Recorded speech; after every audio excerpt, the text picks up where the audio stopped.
అందరికీ నమస్కారం. నా పేరు శ్రీనివాస్. మీరు చూస్తున్నారు Seenu social connect YouTube channel friends.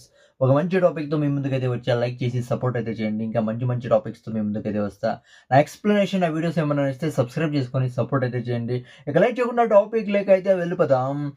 అయోధ్యలో రామ మందిరం మన ఇండియాలోనే చాలా అంటే చాలా అట్రాక్టివ్ ప్లేస్. చాలా ఇంపార్టెంట్ ప్లేస్. అలాంటి రామ మందిరం పైన దాడి చేయాలనైతే అబ్దుల్ రెహమాన్ అయితే ప్రయత్నించాడు. 2025లో okay. Gujarat anti terrorism squad తర్వాత హర్యానా స్పెషల్ టాస్క్ ఫోర్స్ దాడులు చేసి ఈ మహానుభావుని అబ్దుల్ రెహమాన్ అయితే అరెస్ట్ అయితే చేశారు. ఆ టైంలో 2 బాంబులు కూడా అతడి చేతుల్లో అయితే ఉన్నాయి. దొరికాడు. దాని తరువాత అతని నుంచి కొన్ని వీడియోస్ అయితే దొరికాయి.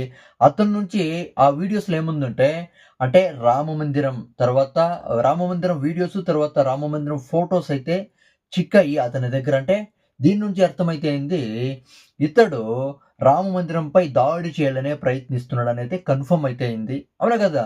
ఈ మనిషికి, ఈ అబ్దుల్ రెహమాన్‌కి ఐఎస్ఐతో సంబంధం అయితే ఉంది. బాంబులు గూడా అక్కడి నుంచేనే వచ్చేవి. వాళ్ళే అంటే ఇతడికి బాంబులైతే ఇచ్చేవాళ్ళనైతే కన్ఫర్మ్ అయితే అయింది. ఫైనల్‌గా ఇతడిప్పుడు ఈ మహానుభావుడు ఫరీదాబాద్ జిల్లా జైలులో అయితే శిక్ష అయితే అనుభవిస్తున్నాడు.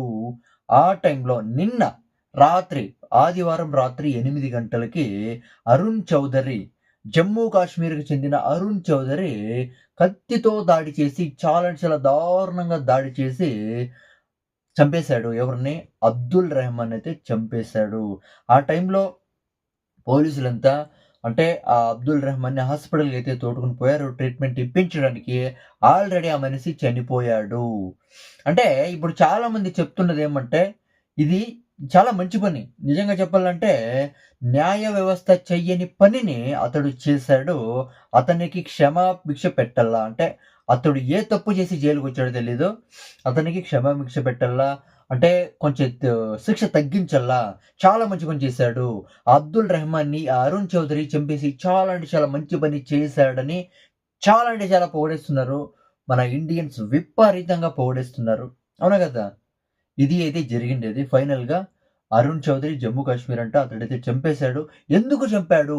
అరుణ్ చౌదరి ఈ అబ్దుల్ రెహమాన్‌ని ఎందుకు చంపాడు అనే కోణంలో ఇప్పుడైతే దర్యాప్తు అయితే చేస్తున్నారంట పోలీసులు. ఇప్పుడైతే న్యూస్ అయితే వచ్చింది. నిన్న జరిగిండేది ఇది. అవునా కదా! ఇంక అబ్దుల్ రెహమాన్ నుంచి ఇంకా ఏమన్నా డీటెయిల్స్ ఏమన్నా కలెక్ట్ చేసేవాళ్ళేమో తెలీదు. కానీ ఈ అరుణ్ చౌదరి ఈ అబ్దుల్ రెహమాన్‌ని చంపేసిండేదే మేలు. చాలా అంటే చాలా మంచి పని చేశాడని చాలా అంటే చాలా పొగిడేస్తున్నారు. మన ఇండియన్స్. ఇక దీని గురించి మీరేమనుకుంటారో కామెంట్ అయితే చేయండి. నా ఎక్స్‌ప్లనేషన్ నచ్చితే లైక్ చేసి, సబ్స్క్రైబ్ చేసి సపోర్ట్ అయితే చేయండి. బై.